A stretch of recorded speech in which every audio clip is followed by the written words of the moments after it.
আসসালামু আলাইকুম, hello viewers, welcome back to Raju's learning point and amazing sentence making স্ট্রাকচারের আরও একটি পর্বে তোমাদের সবাইকে শুভেচ্ছা এবং স্বাগতম। তাহলে চলো দেরি না করে দেখা যাক আমাদের এই পর্বে কোন স্ট্রাকচারটি থাকছে।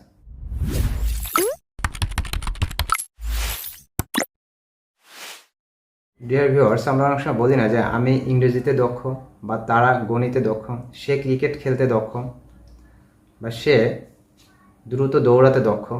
এই যে বাংলা বাক্যের শেষে যদি দক্ষ কথাটি লেখা থাকে, তাহলে কীভাবে আমরা সেই বাক্যগুলোকে বাংলা থেকে ইংরেজিতে করতে পারি, স্ক্রিনের উপর এই স্ট্রাকচারটি দেখে নাও। আর ডিয়ার লার্নার্স, এই দক্ষ দিয়ে যে আমরা বাক্যগুলো করব বাংলা থেকে ইংরেজি, এক্ষেত্রে আমাদের দুইটা স্ট্রাকচার ফলো করতে হবে। চলো স্ট্রাকচার দুটি দেখে নিই। আমার প্রথম যে স্ট্রাকচার সেটা হচ্ছে subject plus be verb plus good at plus noun. Subject plus be verb plus good at plus noun. আর দ্বিতীয় যে স্ট্রাকচার সেটা হচ্ছে subject plus be verb plus good at plus ভার্বের সাথে আইএনজি প্লাস এক্সটেনশন। আবার বলছি, প্রথম স্ট্রাকচারটা হচ্ছে subject plus be verb plus good at plus noun.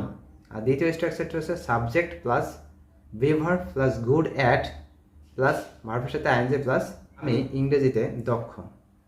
I am good at English.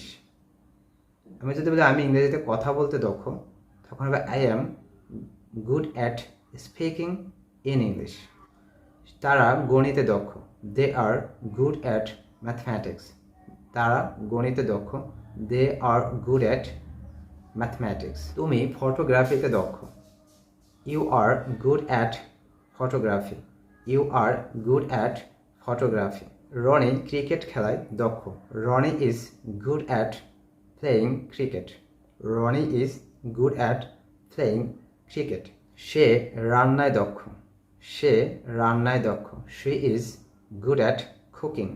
She is good at cooking. Rahim কথা বলায় দক্ষ, রহিম কথা বলায় দক্ষ, Rahim is good at speaking.